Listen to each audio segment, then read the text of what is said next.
इस विशेष वीडियो में हम बुद्धिस्ट व्हील ऑफ लाइफ को विस्तार से समझने जा रहे हैं। मुझे पूरा विश्वास है कि ये ज्ञान की इस कला से जुड़ी आपकी सभी शंकाओं को दूर कर देगा।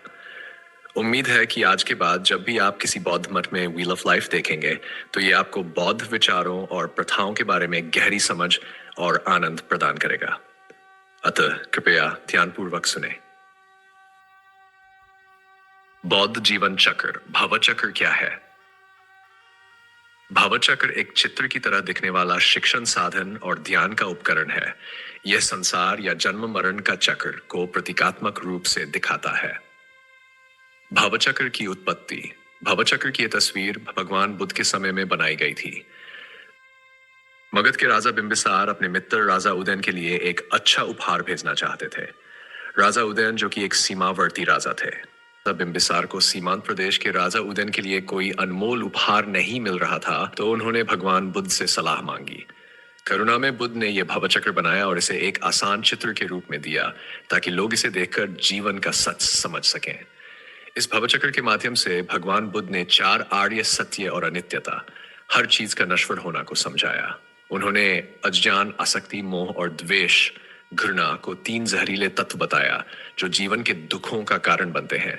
साथ ही उन्होंने कर्म और परस्पर निर्भरता, इंटरडिपेंडेंट ओरिजिनेशन के बारे में भी विस्तार से बताया। इसके अलावा सिन्हल देश की राजकुमारी मुक्तालता के अनुरोध पर भगवान बुद्ध ने इस भवचक्र को एक भक्ति अभ्यास के रूप में भी दिया, जिसका विस्तृत वर्णन ललित विस्तर सूत्र में मिलता है। जब राजा उदयन और राजकुमारी मुक्तालता ने इस भवचक्र की तस्वीर पर ध्यान लगाया तो उन्होंने इसके गहरे अर्थ को समझा और मोक्ष का मार्ग प्राप्त किया। कहा जाता है कि उनके हजारों अनुयायियों ने भी इसी तरह मोक्ष प्राप्त किया। तब से लेकर आज तक बौद्ध मठों और मंदिरों के प्रवेश द्वारों पर इस चित्र को बनाने की परंपरा चल रही है। इसका उद्देश्य यह है कि जब भिक्षु, बौद्ध साधु सभा कक्ष में एकत्र हों तो वे 4 आर्य सत्य को याद कर सकें और संसार के चक्र से मुक्त होने का रास्ता समझ सकें। भवचक्र का चित्रण।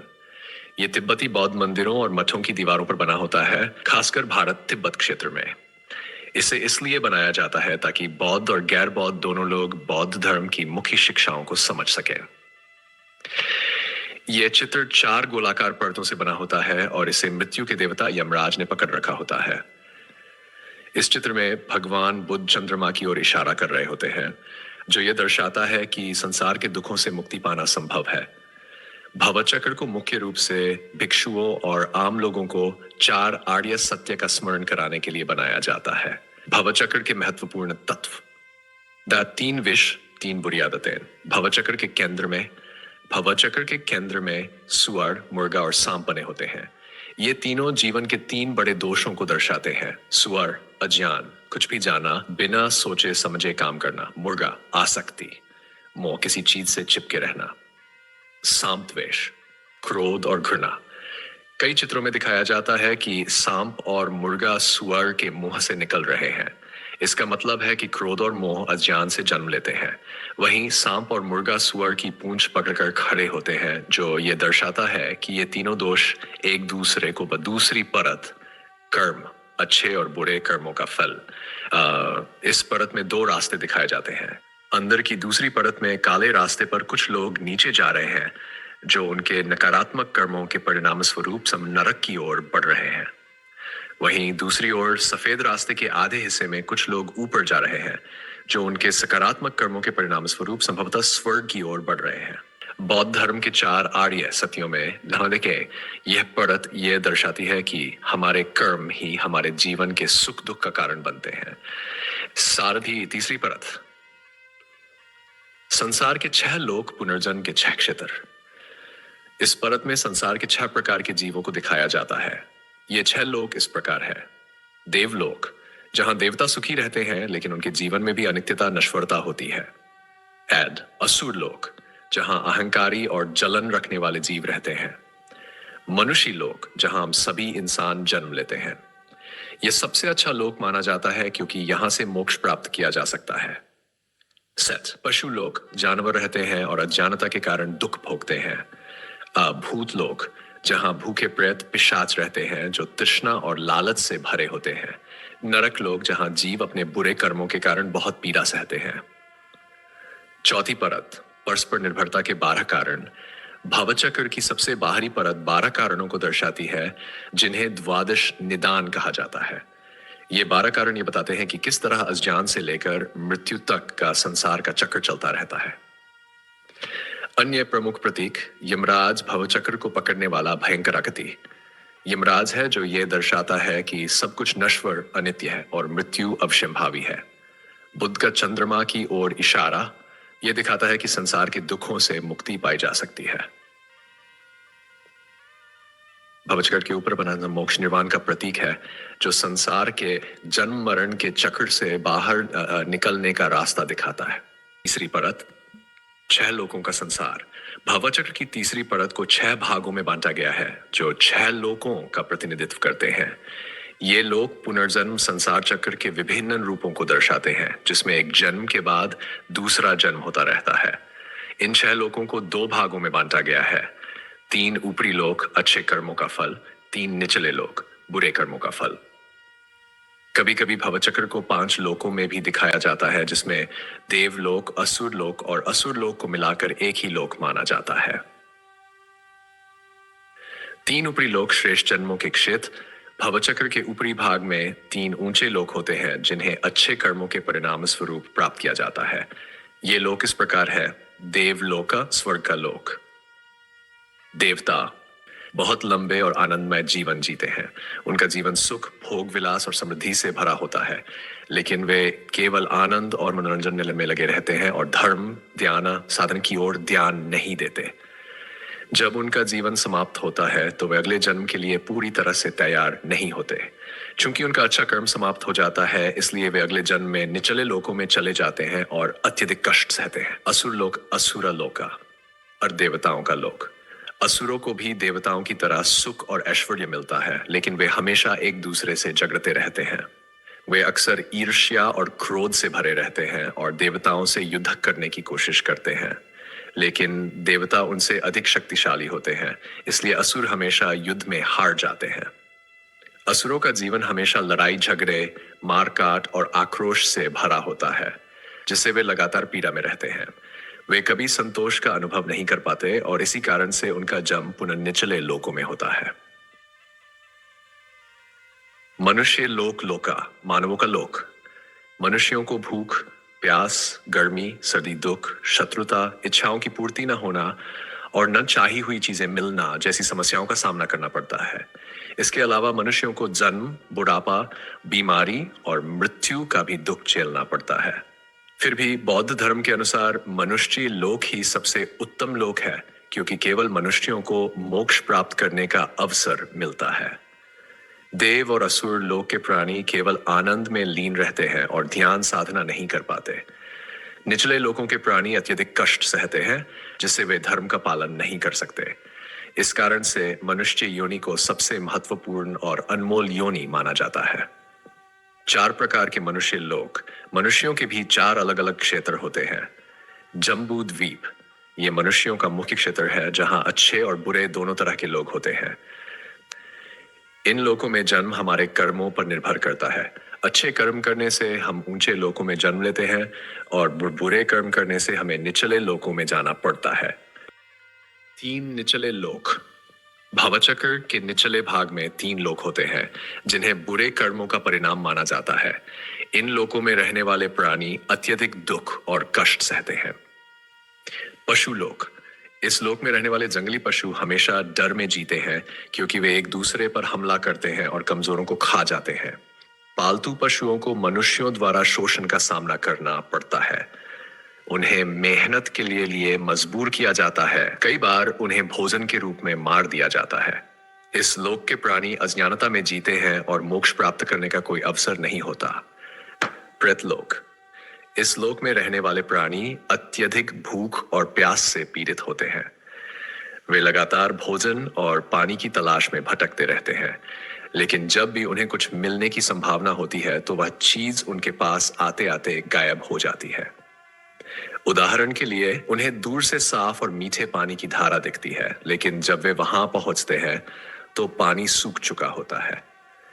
इन प्राणियों के पेट बहुत बड़े होते हैं, लेकिन उनकी गर्दन बहुत पतली होती है, जिससे वे कुछ भी आसानी से नहीं निगल सकते। यदि उन्हें कभी कुछ खाने या पीने को मिल भी जाता है, तो वह उनके गले में जलन पैदा करता है और पेट में पहुंचने से पहले ही उन्हें तीव्र पीड़ा होती है। इस लोक में रहने वाले प्राणी असहनीय और भयानक यातनाएं सहते हैं, जो अनगिनत वर्षों तक चलती है। बौद्ध ग्रंथों के अनुसार नरक के 18 प्रकार होते हैं, जिनमें हर एक अलग तरह की यातना दी जाती है। गर्म नरक में प्राणी अत्यधिक गर्मी और जलाने वाली पीड़ा सहते हैं। ठंडे नरक प्राणी अत्यधिक ठंड और कठोर यातनाओं से गुजरते हैं। इस लोक में रहने वाले प्राणी अपने पिछले बुरे कर्मों के कारण जन्म लेते हैं और बहुत लंबे समय तक पीड़ा सहते रहते हैं। छहलोकों और उनके कष्टों का अर्थ भवचक्र की तीसरी परत में दिखाए गए ये छहलोक बौद्ध धर्म के 4 आर्य सत्य में से दर्शाते हैं। इन छहलोकों में से मनुष्य लोक को सबसे श्रेष्ठ माना जाता है, क्योंकि केवल मनुष्य ही धर्म का पालन करके मोक्ष प्राप्त कर सकते हैं। कुछ चित्रों में हर लोक में एक बुद्ध या बोधिसत्व को दर्शाया गया है, जो वहां के प्राणियों को मोक्ष की ओर मार्गदर्शन कर रहे होते हैं। बाहरी 12 कारणों की श्रृंखला। भवचक्र की बाहरी परत को 12 भागों में विभाजित किया गया है, जो 12 कारणों की श्रृंखला को दर्शाते हैं। भीतर की 3 परतें ये दिखाती है कि 3 दोष अज्ञानता, लोभ और द्वेष कर्म उत्पन्न करते हैं, जिससे 6 लोगों का दुखमय संसार बनता है। बाहरी परत यह विस्तार से दिखाती है कि यह प्रक्रिया कारण और परिणाम के सिद्धांत के माध्यम से कैसे कार्य करती है। बाहरी स्तर पर ये 12 कारण कई जन्मों में कार्य करते हैं। ये दर्शाते हैं कि हमारे पिछले जन्मों के कर्म इस जीवन को कैसे प्रभावित करते हैं और ये जीवन हमारे अगले जन्म को कैसे प्रभावित करेगा। आंतरिक स्तर पर ये 12 कारण हर क्षण हमारी चेतना में कार्य करते हैं। ये दिखाता है कि हर एक कर्म और विचार कैसे हमारे मानसिक और आध्यात्मिक विकास को प्रभावित करता है। जब कोई व्यक्ति इन 12 कारणों पर ध्यान करता है, तो उसे कर्म और उसके प्रभाव को गहराई से समझने में सहायता मिलती है। यह समझ हमें अपने पुराने सोचने और प्रतिक्रिया देने के तरीके को बदलने में मदद करती है, जिससे हम धीरे धीरे मोक्ष की ओर बढ़ सकते हैं। 12 कारणों की श्रृंखला और उनके प्रतीक। भवचक्र के बाहरी परत में 12 कारणों की श्रृंखला को दर्शाया गया है। प्रत्येक कारण को एक प्रतीक के रूप में दिखाया गया है। अज्ञान, अविद्या, अंधा व्यक्ति जो अक्सर चलते हुए दिखता है या हर झांकता है। संस्कार, कर्मों की प्रवृत्ति, कुम्हार जो मिट्टी के बर्तन बना रहा होता है। विज्ञान, चेतना, फल पकड़ने वाला व्यक्ति या बंदर।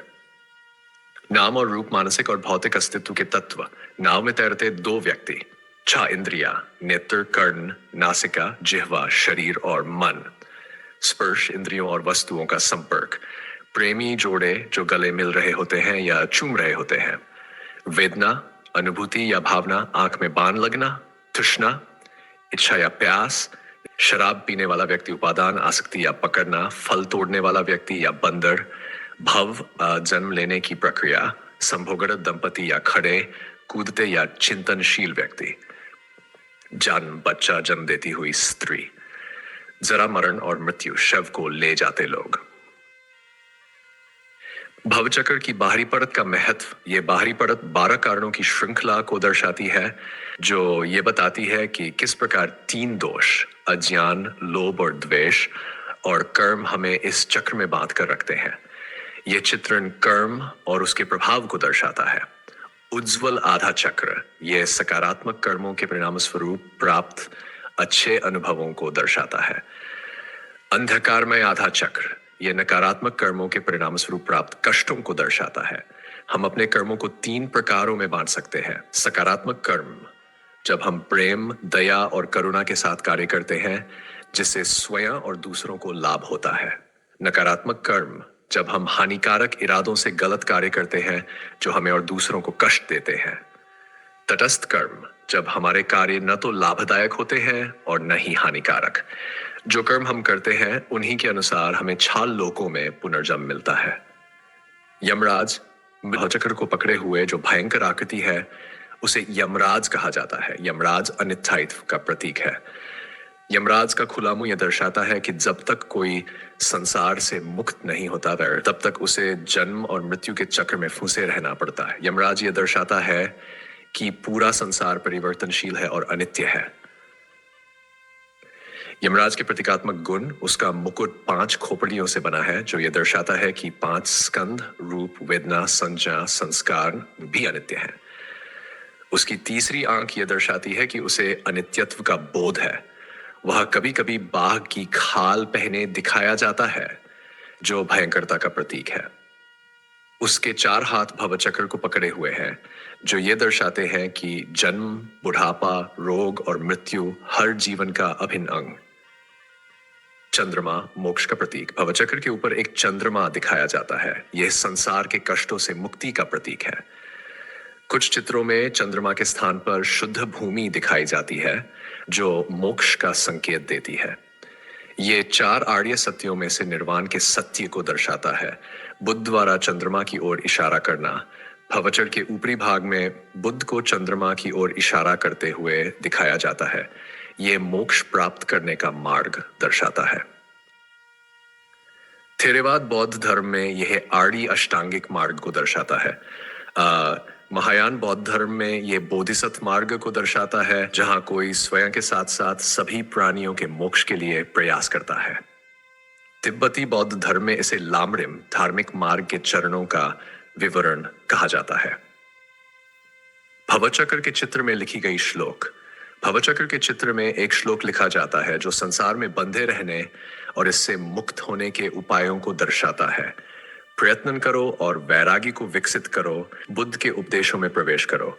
जैसे हाथी घास की झोपड़ी को तोड़ देता है, वैसे ही मृत्यु की शक्तियों को नष्ट कर दो। इस श्लोक का अर्थ, संकल्प के साथ प्रयास करो, अपने मन को केंद्रित करके पूर्ण समर्पण के साथ प्रयास करना चाहिए। संसार से वैरागी त्याग विकसित करो। यह समझो कि संसार का हर सुख अनित्य है और हमें इससे मुक्त होने का प्रयास करना चाहिए। बुद्ध के उपदेशों को अपनाओ। बौद्ध धर्म में 3 मुख्य शिक्षाएं, शिक्षा, ध्यान, प्रज्ञा का अभ्यास करो। मृत्यु की शक्तियों को नष्ट करो। जिस प्रकार एक हाथी घास की झोपड़ी को आसानी से गिरा देता है, उसी प्रकार हमें अज्ञान, लोभ और द्वेष को पूरी तरह नष्ट कर देना चाहिए। दोस्तों, जैसा कि हम देख सकते हैं, बुद्धिस्ट व्हील ऑफ लाइफ समझने के लिए बहुत ही विशाल और गहन है। यह सीखने के सर्वोत्तम तरीकों में से एक है, क्योंकि इसमें हर भाग को बहुत ही विस्तार से चित्रित किया गया है, जिससे चीजों को आसानी से समझा जा सकता है।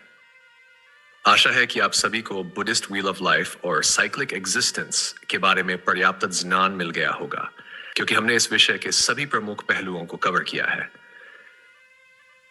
मुझे पूरा यकीन है कि अगली बार जब आप किसी बौद्ध मठ में जाएंगे, तो आप इसे मठ की दीवारों पर अवश्य देखेंगे, खासकर प्रार्थना कक्ष के बाहर, आंगनों में या भिक्षुओं के सभा कक्ष के अंत में। आप निश्चित रूप से इस वीडियो को देखने से पहले और बाद में व्हील ऑफ लाइफ के बारे में अपने जान में अंतर महसूस करेंगे। अगर आपको ये जानकारी पसंद आई हो, तो हमारे YouTube चैनल बुद्धिस्ट वर्ल्ड को सब्सक्राइब करना न भूलें। कृपया इसे अपने दोस्तों के साथ लाइक और शेयर करें और बेल आइकन दबाएं, ताकि हमारी नई वीडियो की जानकारी आपको सबसे पहले मिले। तो इस बार के लिए इतना ही। हम अगली बार एक नए विषय के साथ आएंगे। तब तक के लिए नमस्ते।